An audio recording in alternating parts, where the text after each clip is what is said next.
প্রিয় দর্শক, ইজি খামার বাড়ির পক্ষ থেকে সবাইকে অভিনন্দন, শুভেচ্ছা। তো যারা আলু চাষ করেন এবং আলু সংরক্ষণ করতে চান তাদের জন্য আজকের এই ভিডিওটি। এই যে এই আলু যদি আমরা এখন বিক্রি করি, তাহলে কিন্তু দেখা যাচ্ছে দাম অনেক কম পাওয়া যায়, কৃষকরা লাভবান হয় না। সেক্ষেত্রে আমরা কীভাবে আলু সংরক্ষণ করব? আলু সংরক্ষণের আগেই আমরা জমি থেকে যখন আলু উঠাবো তখনই কিন্তু আমাদের কিছু কাজ আছে, সেই কাজগুলি করে নিতে হবে। তাহলে কিন্তু আলু অনেক দিন সংরক্ষণ করা যাবে বাসায় এবং ঘরোয়া পদ্ধতিতে। তো এই যে আলু যে হয়েছে, এখানে আমরা কি করব, গাছগুলি কিন্তু অনেকটাই মজে গেছে। গাছগুলি একদম যখন মজে যাবে তখন আমাদের এই আলুগুলি উঠাতে হবে, মানে আলুটাকে ভালো করে পরিপক্ক করে তারপর উঠাতে হবে। এখন গাছ মজে যাওয়া এবং আরেকটি কাজ আমাদের করতে হবে, সেটা হচ্ছে যে আমরা যখন আলু উঠাবো তার 1 থেকে 2 সপ্তাহ আগে এই যে গাছটা আছে, এই গাছটা যখন এখন মজে যাচ্ছে, এখন আমি কি করব, এই গাছের এখান থেকে 4 ইঞ্চি রেখে 4 বা 6 ইঞ্চি রেখে কেটে দেব।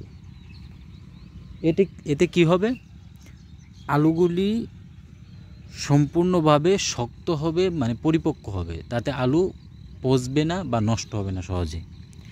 তো এই কাজটি করা যায় যে আমি যখন আলু উঠাবো বা আমরা যখন আলু উঠাবো, উঠানোর 1 সপ্তাহ আগে আমি জমির এই গাছগুলি আমি 4 ইঞ্চি বা 6 ইঞ্চি রেখে আমরা কেটে দেব।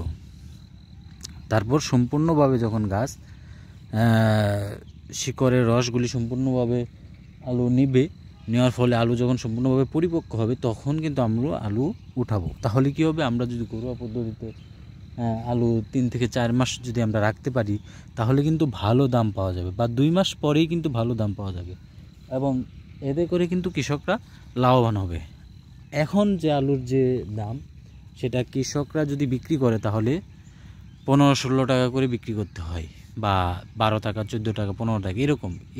এত কম দামে যখন কৃষক আলু বিক্রি করে তখন কিন্তু লাভবান হওয়া যায় না, কারণ আলু চাষ করতে কিন্তু যে খরচ হয়, খরচটা উঠিয়ে কিন্তু আর লাভবান হয় না।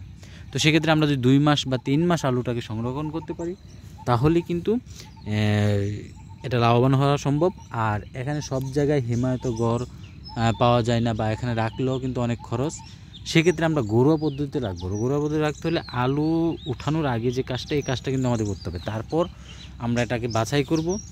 বাছাই করে যে বড় আলুগুলি, যেটা পরিপক্ক আলু, এটা আমরা রেখে দেব। আর যে দাগি যে আলুগুলি আছে, এই আলুগুলি আমরা বাছাই করে আলাদা করব, কারণ এই আলু থাকবে না, নষ্ট হয়ে যাবে। যেটা মাটিতে ধরে গেছে বা পোকায় ধরে গেছে বা অন্য কোনো ছোট আলু যেগুলি, এগুলি আমরা আলাদা করব এবং এই বড় সাইজের যে আলুগুলি আছে, পরিপক্ক আলু, এগুলি আমরা রাখবো। তাহলে কি আলু অনেক দিন রাখা যাবে। তো এই কাজটা করতে হবে আলু সংরক্ষণ করার ক্ষেত্রে। আগেই আমাদের জমিতেই আলুটাকে ভালো করে পরিপক্ক করতে হবে, তাহলেই কিন্তু আলুটা সহজেই রাখা যাবে। তো ধন্যবাদ সবাইকে, সবাই ভালো থাকেন। আর যারা এখনও এই চ্যানেলটি সাবস্ক্রাইব করেন নাই তারা অবশ্যই সাবস্ক্রাইব করে নেবেন। আল্লাহ হাফেজ।